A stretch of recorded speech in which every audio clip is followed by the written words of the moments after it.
144 ধারা আমাকে যেতে দেওয়া হলো না। আজকে তৃণমূল কংগ্রেসের লোকেরা সেই 144 ধারার মধ্যে ঘুরে বেড়াচ্ছে ওখানে, তারা গিয়ে মানুষকে বোঝাচ্ছে, ভয় দেখাচ্ছে। বোঝানো মানে কি? ভয় দেখানো, যেন মানুষ উল্টো কথাটা বলে, অত্যাচারের কথা না বলে। ও তো রাজ্য শিশু কমিশন না, তো রাজ্য পিসি কমিশন। পিসি যা বলে দেবে তার বাইরে কিছু বলতেই পারবে না, দমই নেই ওদের। এসি ঘরে থাকে, কোথাও ঘুরতে দেখেন? যখন সেন্ট্রাল NHRC আসে, সেন্ট্রাল চাইল্ড রাইটস কমিশন আসে এনসিপি, তখন তাদের সাথে যায়। আপনারা জানেন যে আমাদের রাষ্ট্রীয় অধিবেশন হচ্ছে, সেই রাষ্ট্রীয় অধিবেশন 3 দিন ধরে, 16, 17, 18। তো আমি আজকে সেই উদ্দেশ্যে যাচ্ছি, কমসে কম একদিন, শেষ দিন, যেন রাষ্ট্রীয় অধিবেশনে আমি অংশগ্রহণ করতে পারি। কারণ রাষ্ট্রীয় অধিবেশন আমাদের একটা বিরাট বড় ইভেন্ট। গোটা ভারতবর্ষ থেকে বিজেপি কর্মী, সমর্থক, নেতৃত্ব যারা আছেন তারা আসেন, এবং এই মহাকুম্ভে অনুপস্থিত থাকা একটা বিরাট বড় অপ্রাপ্তি। সেটা যেন না হয়, সেই জন্য আমি হসপিটাল থেকে ছাড়া পাওয়ার পরেই সিদ্ধান্ত নিই যে আমি যাব, এবং আমি এখন রওনা হব। আজকে পৌঁছে যাবো সন্ধ্যেবেলায়, কালকে রাষ্ট্রীয় অধিবেশনে অংশগ্রহণ করব। সন্দেশখালীর ইস্যু চলছে, আপনি প্রধানমন্ত্রী বা কেন্দ্রীয় স্বরাষ্ট্রমন্ত্রীর কাছে দ্বারস্থ হবেন? অবশ্যই তাদের সাথে কথা বলবো এই বিষয়ে, কারণ ওখানেও তারাও থাকবেন। দেখুন, সন্দেশখালী নিয়ে শুধু এটুকু বলতে চাই যে আমি এমন একটি পরিবার থেকে উঠে এসেছি যে পরিবারে কেউ কোনো রাজনীতি করেনি। সাধারণ মধ্যবিত্ত পরিবারের ছেলে, পড়াশুনো করে অধ্যাপক হয়েছিলাম, তারপরে রাজনীতিতে আসা। যবে থেকে রাজনীতিতে এসেছি এবং বাড়ির বাইরে থাকি, আমার মা ফোন করে প্রতিদিনই জিজ্ঞেস করতেন যে খেয়েছিস বাবা, ভালো আছিস তো, এই দুটো শব্দ বাদে কোনো কিছু জিজ্ঞেস করতেন না খুব একটা। কিন্তু আমার মায়ের মতো একজন মহিলাকেও এখন এই দুটো শব্দের সাথে এটাও জিজ্ঞেস করতে হচ্ছে যে সন্দেশখালী কেমন আছে।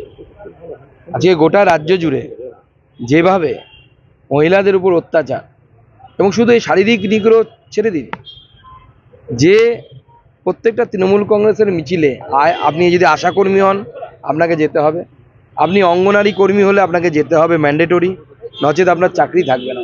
এই যে নির্যাতন, এটাও মানসিক নির্যাতনের পাল্লায় পড়ে। 144 ধারা আমাকে যেতে দেওয়া হলো না। আজকে তৃণমূল কংগ্রেসের লোকেরা সেই 144 ধারার মধ্যে ঘুরে বেড়াচ্ছে ওখানে, তারা গিয়ে মানুষকে বোঝাচ্ছে, ভয় দেখাচ্ছে। বোঝানো মানে কি? ভয় দেখানো, যেন মানুষ উল্টো কথাটা বলে, অত্যাচারের কথা না বলে।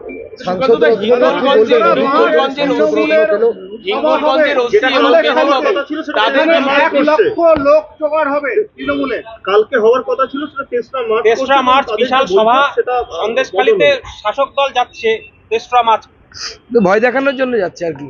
যে মহিলারা মুখ খুলেছে তারা যেন মুখ না খুলতে পারে, সেই জন্য ভয় দেখানোর জন্য যাচ্ছে।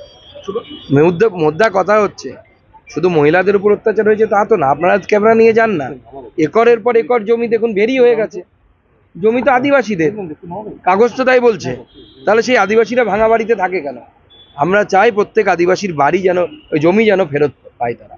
সে ভেরি ওখান থেকে উচ্ছেদ হোক, শেখ শাহজাহান, শিবু হাজরা কার ভেরি আমরা জানি না, যাদের জমির মালিক, জমির মালিকানা তাদের হাতে ফিরে যাক। হিঙ্গলগঞ্জ থানার বড়বাবু এবং মেজবাবু তারা গিয়ে থ্রেট করছেন নির্যাতিতাদের, এবং তাদের ছেলেকে ছুঁড়ে ফেলে দেওয়া হয়েছে। বিরাট অভিযোগ। শিশু অধিকার কমিশন আজকে ঘটনাস্থলে গিয়ে এই শিউরে ওঠা অভিযোগ সামনে অ্যারেস্ট করা উচিত। এই আইসি বা ওসি যে আছে, আমি জানি না সে বড়বাবু মেজবাবু, first officer, second officer, arrest করা উচিত এদেরকে। তো গরিত অপরাধ। তো শিশুদের উপর অত্যাচারের কোনো অভিযোগ পাওয়া যায়নি, এটা দাবি করা হচ্ছে। শিশুদের উপর অত্যাচার করা হয়েছে তারা দাবি করছে, তারা দাবি শিশুদের উপর কোনো অভিযোগ হয়নি। ও তো রাজ্য শিশু কমিশন না, তো রাজ্য পিসি কমিশন। পিসি যা বলে দেবে তার বাইরে কিছু বলতেই পারবে না, দমই নেই ওদের। এসি ঘরে থাকে, কোথাও ঘুরতে দেখেন? যখন সেন্ট্রাল NHRC আসে, সেন্ট্রাল চাইল্ড রাইটস কমিশন আসে এনসিপি, তখন তাদের সাথে যায়।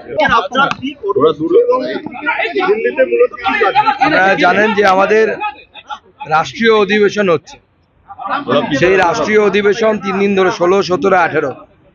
তো আমি আজকে সেই উদ্দেশ্যে যাচ্ছি, কমসে কম একদিন, শেষ দিন, যেন রাষ্ট্রীয় অধিবেশনে আমি অংশগ্রহণ করতে পারি। কারণ রাষ্ট্রীয় অধিবেশন আমাদের একটা বিরাট বড় ইভেন্ট। গোটা ভারতবর্ষ থেকে বিজেপি কর্মী, সমর্থক, নেতৃত্ব যারা আছেন তারা আসেন, এবং এই মহাকুম্ভে অনুপস্থিত থাকা একটা বিরাট বড় অপ্রাপ্তি। সেটা যেন না হয়, সেই জন্য আমি হসপিটাল থেকে ছাড়া পাওয়ার পরেই সিদ্ধান্ত নিই যে আমি যাব, এবং আমি এখন রওনা হব। আজকে পৌঁছে যাবো সন্ধ্যেবেলায়, কালকে রাষ্ট্রীয় অধিবেশনে অংশগ্রহণ করবে। এই যে সন্দেশখালীর ইস্যু চলছে, আপনি প্রধানমন্ত্রী বা কেন্দ্রীয় স্বরাষ্ট্রমন্ত্রীর কাছে দ্বারস্থ হবেন? অবশ্যই তাদের সাথে কথা বলবো এই বিষয়ে, কারণ ওখানেও তারাও থাকবেন। দেখুন, সন্দেশখালী নিয়ে শুধু এটুকু বলতে চাই যে আমি এমন একটি পরিবার থেকে উঠে এসেছি যে পরিবারে কেউ কোনো রাজনীতি করেনি। সাধারণ মধ্যবিত্ত পরিবারের ছেলে, পড়াশুনো করে অধ্যাপক হয়েছিলাম, তারপরে রাজনীতিতে আসা। যবে থেকে রাজনীতিতে এসেছি এবং বাড়ির বাইরে থাকি, আমার মা ফোন করে প্রতিদিনই জিজ্ঞেস করতেন যে খেয়েছিস বাবা, ভালো আছিস তো, এই দুটো শব্দ বাদে কোনো কিছু জিজ্ঞেস করতেন না খুব একটা। কিন্তু আমার মায়ের মতো একজন মহিলাকেও এখন এই দুটো শব্দের সাথে এটাও জিজ্ঞেস করতে হচ্ছে যে সন্দেশখালী কেমন আছে।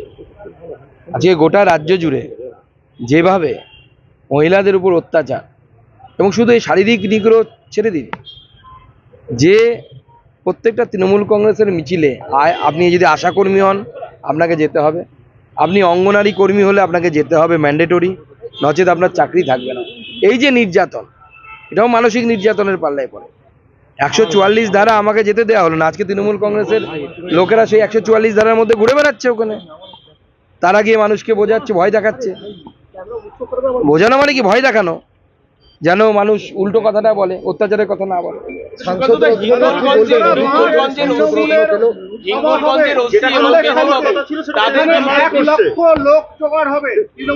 কালকে হওয়ার কথা ছিল, সেটা তেসরা মার্চ বিশাল সভা সন্দেশখালীতে, শাসক দল যাচ্ছে 3রা মার্চ। তো ভয় দেখানোর জন্য যাচ্ছে আর কি। যে মহিলারা মুখ খুলেছে তারা যেন মুখ না খুলতে পারে, সেই জন্য ভয় দেখানোর জন্য যাচ্ছে। মোদ্দা কথা হচ্ছে, শুধু মহিলাদের উপর অত্যাচার হয়েছে তা তো না। আপনারা ক্যামেরা নিয়ে যান না, একরের পর একর জমি দেখুন বেরি হয়ে গেছে। জমি তো আদিবাসীদের, কাগজ তো তাই বলছে। তাহলে সেই আদিবাসীরা ভাঙা বাড়িতে থাকে কেন? আমরা চাই প্রত্যেক আদিবাসীর বাড়ি যেন, ওই জমি যেন ফেরত পায় তারা। সে ভেরি ওখান থেকে উচ্ছেদ হোক। শেখ শাহজাহান, শিবু হাজরা কার ভেরি আমরা জানি না, যারা জমির মালিক, জমির মালিকানা তাদের হাতে ফিরে যাক। সুরক্ষা কমিশনের কাছে একটা বিস্ফোরক অভিযোগ এসেছে সুকান্ত দা।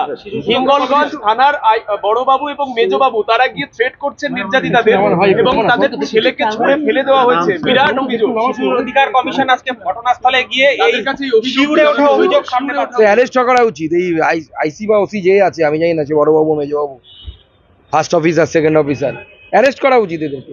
তো গর্হিত অপরাধ তো। শিশুদের উপর অত্যাচারের কোনো অভিযোগ পাওয়া যায়নি, এটা দাবি করা হচ্ছে।